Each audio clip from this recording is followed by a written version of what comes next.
Thanks for joining us today. Thank you for having me. Veolia has been in Japan for almost 22 years now. Can you tell us where you stand now in terms of the different business you've been developing? How many people work for you? And where do you see yourself, where do you see the group in 5 to 10 years? Okay, thank you. So yes, we entered the Japanese market in around 2000, originally with our municipal water business. At a time where it was completely closed, and today, to be honest, we are still the only significant foreign player on the market.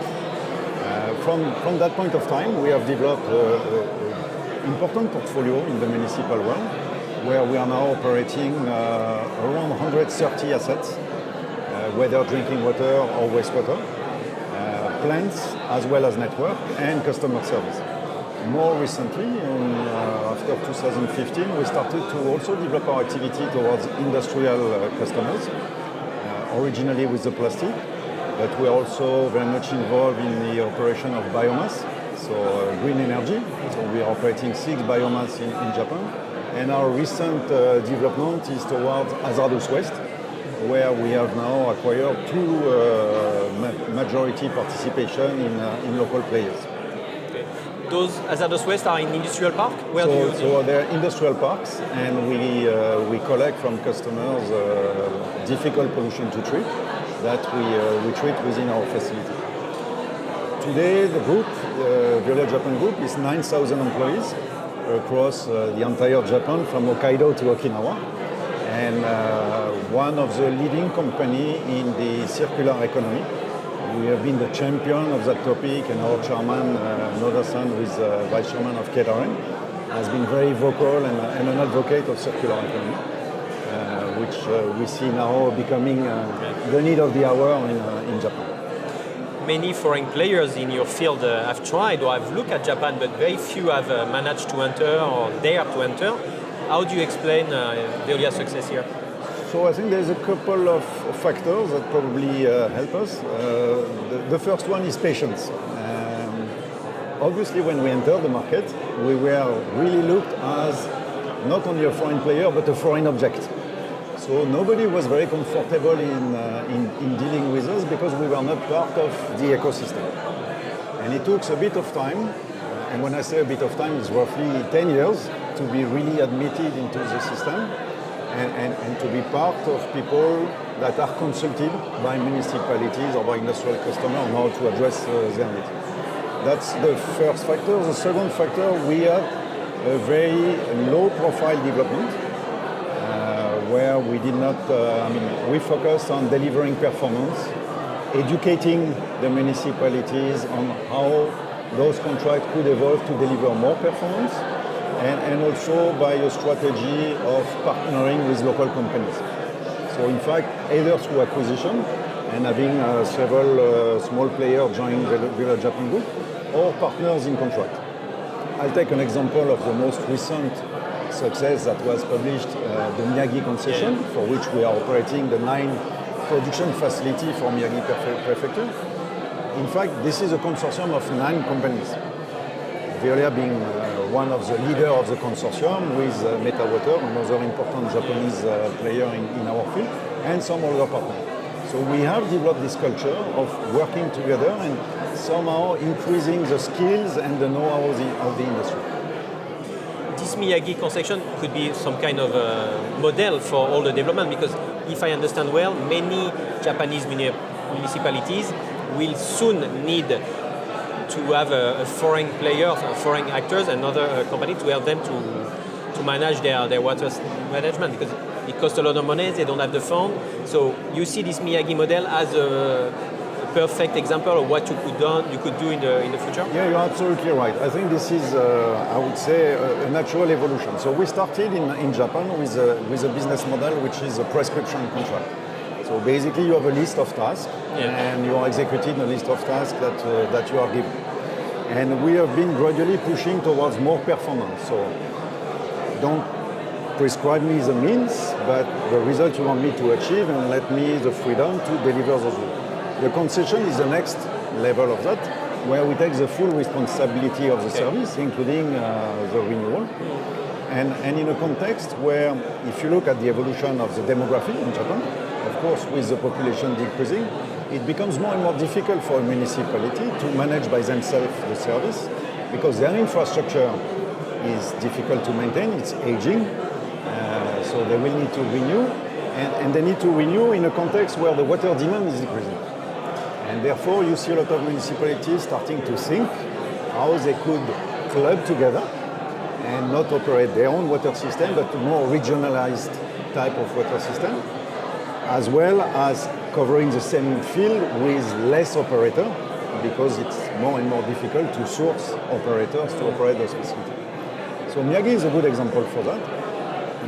Miyagi is also a very good example because we went into that contract with a clear digital offering. We built a specific digital platform that unifies the service and the 9 facilities and allows monitoring, a central monitoring, very transparent for the customer because the prefecture, as our client, has access to the same information as us, the operator, which was a kind of revolution. And what we see for the future, this model will be duplicated in other municipalities. I don't see that happening immediately because as any new big innovation in Japan, people are watching what's happening in Miyagi and they will want to learn from that model before going in another major concession. But recently we had a lot of discussion, even at the highest level in the ministries, on how we develop and improve the PPP model. If I remember well, in Miyagi, you don't sell the water directly. It's your customer who sell it to the inhabitants, if I remember well. Yes. Because in Japan, there is this feeling that the population thinks that water is for free. I mean, it's very difficult to raise the price of water in Japan, but as all those networks will have to be modernized, refreshed, all those new systems will come in, is it possible to pass on some of the raising of the price for all those investments as a cost for the players and for the municipalities? You see the price of water going up in Japan in the future? So I'll just stop a little bit on that. Water is free everywhere around the world. Yeah. Delivering potable water all the time at your house, so the service of delivering the water has a cost. The cost is financed essentially by 2 ways. Either the water tariff, which the user is paying, or the tax, which the taxpayer is paying. And it's the political level to decide what is the right combination between water price and tax. The role of an operator like Veolia is not to sell the water, is to finally optimize the cost so that arbitrage to be done by the public authority is somehow easier because you have less cost to pass to the whoever is the final payer. It's true that in Japan the price of water is largely subsidized by tax. So people don't pay in the price of water the full cost of the service. It's a political choice that we respect. I believe in the future it would make sense to see a bit of increase of the price so that there is more value given to water. So people pay more attention to their consumption, to their habit, to how they save water, how we reuse water. And it's true that culturally in Japan, it's a country that is abundant of water. So there's no pressing need that we can see in other geographies where people value it very much. But I think the future will see some increase in the cost. To talk about the business you've been entering 5-6 years ago, recycling plastic is now a big part of your portfolio here. You're focused a lot on mechanical recycling. You have big partners working with you. Are you happy with your investment? Will you invest more in that? And where do you see chemical recycling coming? Because my understanding is to get the full circular, mechanical is not enough. We will need at one point chemical recycling, but it's very costly, not profitable yet. So where do we stand and where does Veolia stand in recycling plastics? So in recycling plastic, we started an initial investment in 2015 in what I would call, we are purely in mechanical recycling as of now, originally with relatively low-grade plastic. And we are continuing our journey towards more technical, high-value plastics. So we have done recently an investment with Toyota Tsusho for a facility to recycle PP for the automotive industry. This is a plant that has been put in operation this year. And we are in the final stage of construction of our last plant with Seven & I and Mitsui for PET bottle-to-bottle recycling, with the facilities that will be starting to operate at the end of the first quarter next year.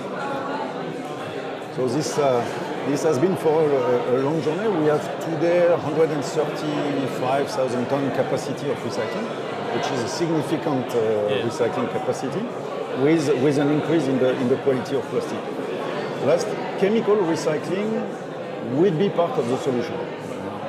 I don't see it competing completely with the mechanical recycling for cost reason. But it's true that to go and fetch the final bit of the resin we need to recover, chemical recycling will be part of the solution.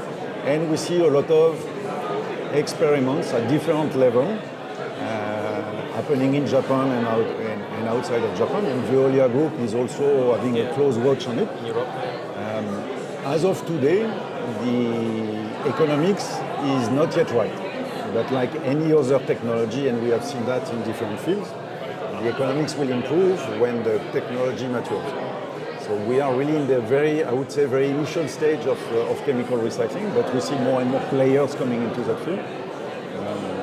On this point, European unions and some countries in the Western world have strict recommendation for the year 2030 with a fixed amount of recycling plastic entering the production for automotive, for PET bottles and everything. Japan still doesn't have any mandatory policy. We don't have any regulation. Do you feel that Japanese industrials are already following the best practice in Europe or in the Western world because they are so global that what happens in the law in Japan doesn't really impact them and it would be welcomed, but in the end they still change their way of processing today because their customers are changing? Yes, they are. I think because they are global, so they have, I would say, no other choice than to adapt themselves and the way they produce. And we see all the big companies getting their own internal target. I think the big change would be just the speed. So the final target would be the same for everybody, and it will be very clear. How quickly they will ramp up towards that target might be influenced by the regulation. But we see all of them, and very typically the fact that Seven & I decided to co-invest with us in PET recycling is a sign. The automotive industry is in high demand of plastic, of recycled plastic, and I think the regulation, like for a lot of fields in Japan, the regulation will follow the consensus that will have been built through a softer way than what could be used in the so-called West. Thank you very much. Thank you very much. It's very interesting. Thank you. Thank you.